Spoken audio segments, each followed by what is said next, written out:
I wouldn't have suffered 3 years of gout misery if I'd known that. Thousands of people are now gout-free simply from eating foods found in their local supermarket. Now I'm one of them. No meds, doctors or procedures, 3 years of pain gone in weeks. I used to have gout. The memory of how it used to hurt makes me wince even today. Was it the most painful thing in the world? I reckon so. Gout hurt like nothing I've ever known. To the point that it made me cry. Real tears. And I don't cry for anything or anyone. Doctors did their best. They told me to eat less meat, drink less alcohol, drink more water, take these medications to reduce the symptoms, try this treatment, and so on. You may well be familiar with all this. But let me tell you, if I had known then what I know now, I wouldn't have bothered with any of that. Because too many doctors today are still fixated on gout's symptoms, rather than gout's actual causes. Whereas US and European research over the last couple of decades has revealed what actually causes gout. Meaning that a natural, drug-free remedy for gout is already known. And practitioners were getting close to 100% clear-up rates. I was a little skeptical at first. I thought I'd have to manage gout for the rest of my life. But way too many people have been restored to gout-free health for me to ignore the evidence. And I'm so glad I didn't ignore it. Because I haven't had gout for over 2 years now. No pain, no flare-ups. Nothing. I can't tell you how happy I am about that. Here's how it happened. I used to have gout. The attacks came just about every month and they were simply awful. Now, I haven't had an attack for more than 2 years. I don't think I'll ever have another one ever again. At their worst, those attacks were disabling. I couldn't move, I couldn't go to work. I was literally unable to get up because even the slightest movement of the affected area was beyond unbearable. I couldn't sleep properly with bedclothes, which, in cooler weather, meant turning the heating up in the house. Not comfortable for my wife, not good for our energy bills. The causes of gout, and the real causes of gout. After my first encounter with gout, my doctor gave me the standard explanation of its causes. He said that gout was caused by excess uric acid in the blood. Uric acid is a byproduct of the processing of certain foods. The uric acid comes from the liver as a waste product. It's sent to the kidneys from where it is supposed to be removed from the body. I had gout because, in a nutshell, gout is what you get when your body isn't expelling all its uric acid. The excess uric acid forms tiny, spike-shaped crystals. Those crystals get into your bloodstream. From there, they find their way into your joints. And from time to time the immune system attacks them. And when the immune system does that, the inflammation that results is experienced as a gout attack. Also known as excruciating, awful pain. If you suffer from gout, then I truly feel for you. I know what you're going through. It's been just over 2 years now since my final gout attack. But I still remember what it felt like. Anyway, that was the doctor's explanation of gout. So far, so simple. Gout only gets worse over the first year or so. My gout attacks went from one attack every 1 or 2 months, to monthly, and then, occasionally, to every few weeks. I started with the standard meds, anti-inflammatories, steroid jabs, drugs to reduce the uric acid in my blood. Really, despite his best intentions, I think my doctor was simply trying things out. Treatments are offered as much in hope as in the expectation they'll do anything. But even when a drug did do some good, I knew I was just managing the condition. And I realized that for many gout sufferers this was the case. They could swallow any number of pills, inject as much steroid as their bodies could handle, and avoid every suspect piece of food and drink. The underlying problem, the actual cause of the gout, was still there, creating all sorts of problems for the body to deal with. I followed the typical do's and don'ts. It's typical stuff: exercise more, lose weight, eat a balanced diet, whatever that is, eat less red meat, don't smoke, I never have, go a couple of days a week without alcohol. And it made precisely no difference to my gout at all. Although, to be honest, if I knew then what I know now, I wouldn't have bothered with any of that. Gout has dangerous risk factors. Things get a tiny bit worse. During that first visit, my doctor told me 2 other things. And I didn't like either of them. First, he pointed out that each gout attack makes another attack more likely. Once you've had a few attacks, that's about it. Get ready for gout as a regular thing. Some people that have had attacks of gout over a longer period can end up developing a more chronic, or persistent, form of gout. It's called chronic tophaceous gout, and the pain and loss of mobility is life-altering and disabling.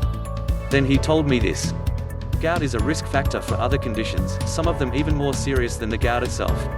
In other words, because I had gout, it was more likely that I'd get at least one of those other conditions. And those other conditions included heart disease, particularly heart failure and strokes. He added that gout was also a risk factor for obesity, type 2 diabetes, arthritis, stress, and a number of unpleasant other conditions. and there isn't a limit on which of those afflictions I could find myself suffering from. It might be that, in time, I contracted just one of them. But it could be two of them. Or three. The possibility of my gout being a risk factor for me suffering those all at once did shock me quite a bit.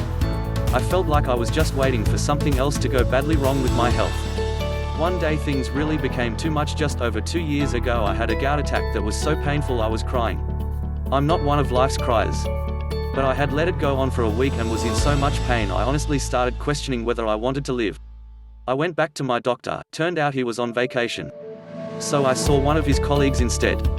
She was a nice lady. Thoughtful. She listened. And she could tell I was badly affected by this latest flare-up.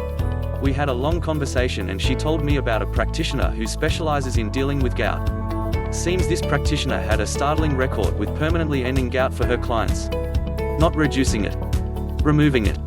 That practitioner's approach was verified both in theory, in experiment and in real life. She based it on 3 decades of science coming from leading researchers in the US and Europe. The researchers' successes in tackling a range of health conditions are mounting up, and for some years now the medical community has been rethinking some of their most fundamental ideas about how the body works. From that research she had created her gout strategy that is now having such profound results for gout sufferers. My doctor admitted it wasn't her area of expertise. So she gave me the name of that alternative health practitioner she'd mentioned. And that's when I first heard of Shelley Manning. And, if it's not too dramatic a statement to make, what I learned from Shelley changed my life. Bacteria is not always what you think it is, but, of course, when we hear the word bacteria, we imagine something awful. Disease. Contagion. Illness. Death.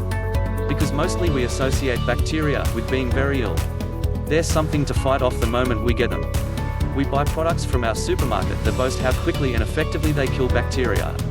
But bacteria are just single-celled organisms that can be found just about anywhere. Some are dangerous.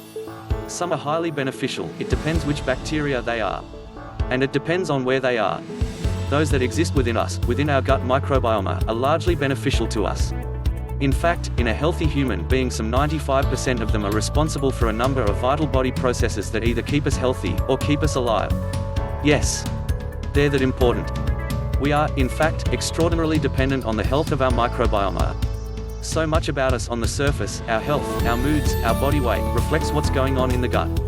Incredibly, scientists are now recognizing that the microbiome, our gut bacteria, is so vital to our general health that some think of it as an organ in its own right. They regard it as important to our existence as the kidneys or the heart or the lungs. In fact, scientists are able to transplant the gut bacteria from a healthy person into the gut of a diseased patient in order to cure disease. Known as fecal microbiota transplants, these procedures repopulate people's unhealthy gut microbiome with healthy, thriving bacteria. Bacteria transplants, who'd have thought it? But scientists state that that's how vital it is to keep your gut in its best shape possible. We need to maintain a health ratio of 95% friendly, life-enhancing bacteria with 5% being whatever else is there. When that ratio goes out of balance, humans become vulnerable to infection, poisoning, malnourishment, and a whole range of degenerative and lifestyle disorders. It's really hard to overstate how important our gut health is to us. Our gut health is our health. A healthy microbiome, a healthy gut, is our health in many respects. Obesity is now thought of as a gut disease. Unhealthy bacteria get the upper hand in your gut and cause the kind of food cravings that most of us find so hard to resist. And gut health also affects mental health. Moods, basically. Scientists now believe that persistently feeling low for no apparent reason may have a bacterial explanation. So let's be absolutely clear about this. Your gut bacteria aren't just add-ons to your health, they are your health. In the same way that a faulty liver will cause you big problems. Just as a weak heart will require expert attention in order to keep you alive. Like lungs that don't function properly, or kidneys that are diseased, or a lymph system that isn't working effectively. Your gut health is vital to your overall health because your gut bacteria do things that your body itself can't do. To be healthy, we must make sure that we encourage beneficial, healthy bacteria to flourish, whilst at the same time we discourage less beneficial or harmful bacteria from doing the same. If we don't do this, then there are consequences. And gout is one of those consequences.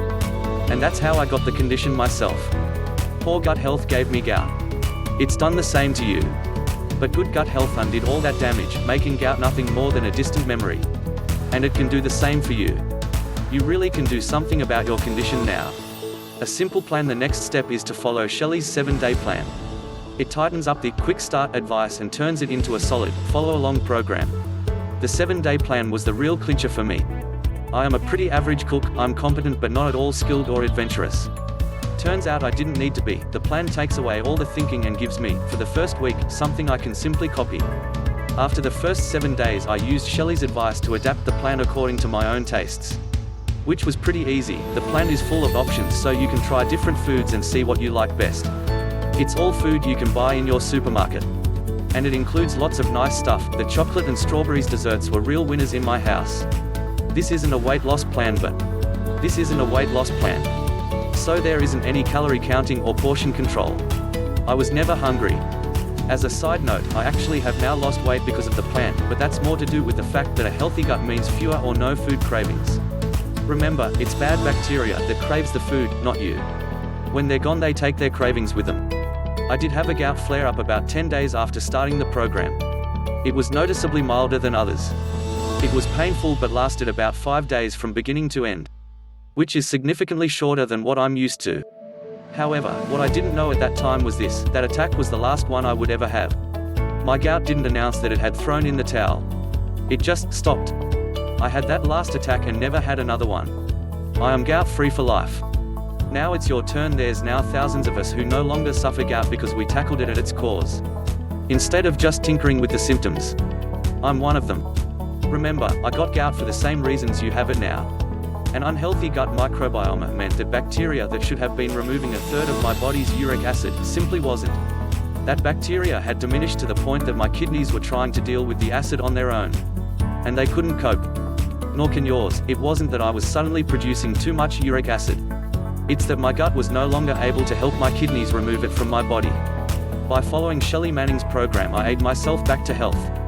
And the transformation, from gout to no gout, almost felt like magic. You can possibly imagine it yourself. What it would be like to simply never have any gout ever again. Take my word for it, it's wonderful. No flare-ups, no pain, no being laid up in bed for days waiting for the pain to subside. No wondering if some future event will be messed up because I'm laid up in agony with another attack. Be just as pleasing is that I've also dramatically reduced my risks of suffering diabetes, kidney failure, heart disease and some cancers. Shelley's program lays it all out for us. No special knowledge is required. I found it easy. Check it out now. Get more information below of the description. #lornephil